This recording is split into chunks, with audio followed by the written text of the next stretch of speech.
Class में पढ़ रहे हैं वर्ड किसे कहते हैं, ठीक है। तो वर्ड का मतलब क्या होता है, शब्द होता है।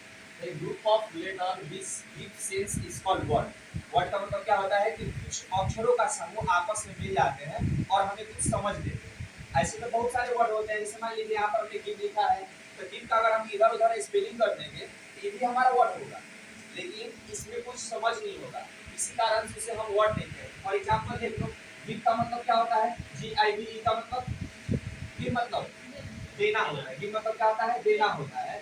और हमने क्या किया, इसी मीनिंग को थोड़ा सा उलट पुलट दिया, GVIE दे दिए। इसका कुछ मतलब नहीं होता है, इसी कारण से इसे हम क्या कहेंगे, वर्ड नहीं कहेंगे, लेकिन इसको क्या कहेंगे हम, वर्ड कहेंगे, क्योंकि इसका कुछ समझ होता है। जैसे हमने यहाँ पर कुछ एग्जाम्पल लिया है, जैसे पेन हो गया, ग्रुप हो गया, लेटर हो गया, ट्यूशन हो गया। यहाँ पर मैंने एक गिव का भी एग्जाम्पल लिया।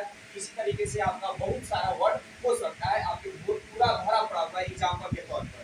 जो आप सेंटेंस के अंदर इसमें लिखे हो सब तो वर्डे है, क्योंकि सबका कुछ ना कुछ मतलब होता है। और जैसे मान लो कि और लेटर्स का मतलब क्या होता है, लेटर मतलब अक्षर होता है, सेंस मतलब क्या होता है, तो समझ होता है। हम यहाँ पर कुछ कुछ वर्ड का हमारा जो मीनिंग लग रहा था मेरे अनुसार, हमने उसका यहाँ पर हिंदी में दे दिया है। अब देखो वर्ड के बाद क्या आता है भाई, तो सेंटेंस आता है, क्योंकि जो हमने पढ़ा लेटर, लेटर से हमारा वर्ड बन गया, अब वर्ड से हमारा क्या बन जाता है, सेंटेंस बन जाता है। तो सेंटेंस पढ़ने से पहले आप पहले जानिए कि सेंटेंस हम किसे कहते हैं।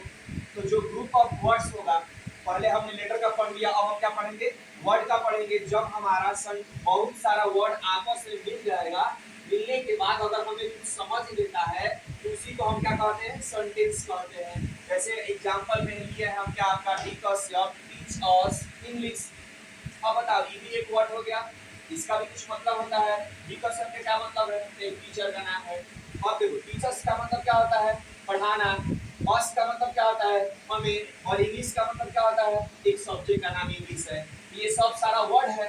अब जब वर्ड आपस में कंबाइन हो जाते हैं, गुट हो जाते हैं और कुछ हमें समझ देते हैं, उसी को हम क्या कहते हैं, सेंटेंस कहते हैं। अब आ जाओ, सेंटेंस जो होता है आपका दो पार्ट में डिवाइड होता है। जैसे हम यहाँ पर आपको एग्जांपल में स्ट्रक्चर के तौर पे लिए हुए हैं, ये ऊपर वाला हम रब कर देते हैं। अब देखो एग्जांपल के तौर पे क्या लिए हैं यहाँ पर, जैसे आपका एग्जांपल है कि आई गो टू पटना, मैं पटना जाता हूँ, इसका हिंदी होता है।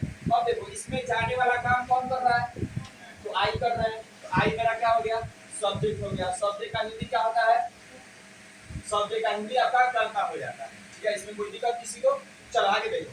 अब देखो हमने लिखा आई, आई के बाद क्या है, गो टू पटना। ये रेस्ट ऑफ सेंटेंस को हम प्रीडिकेट कहते हैं। रेस्ट ऑफ सेंटेंस को क्या कहते हैं, प्रीडिकेट कहते हैं। सब्जेक्ट को छोड़ के बाकी भी जितने सेंटेंस में होते हैं उस सब को क्या कहा जाता है, प्रीडिकेट कहा जाता है।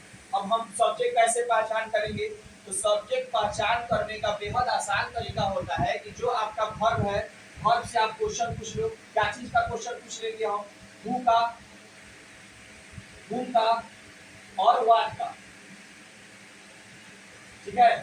अब सभी लोग जानते हैं कि whom का आंसर क्या होता है, ऑब्जेक्ट होता है। ये तो सब्जेक्ट हम कहेंगे नहीं, तो सिर्फ सब्जेक्ट के लिए मेरे पास दो ऑप्शन बच गया, एक को हम who कहेंगे और एक को हम what कहेंगे। who हमारा क्या होता है, पर्सन के लिए, और what किसके लिए, वस्तुओं के लिए, नॉन लिविंग थिंग्स के लिए हो जाता है। यहाँ बताओ पटना जाने वाला काम कौन कर रहा है, यहाँ पर ऑब्जेक्ट करेगा कि तुम्हारा पर्सन करेगा, पर्सन करेगा। इसी कारण से यहाँ पर आई क्या हो गया, मेरा सब्जेक्ट हो गया, और रेस्ट ऑफ सेंटेंस मेरा क्या हो गया, प्रीडिकेट हो गया। इसी कारण से हम लोग कहेंगे क्या कि सब सेंटेंस का दो पार्ट होता है, एक को हम सब्जेक्ट कहते हैं, एक को हम प्रीडिकेट कहते हैं।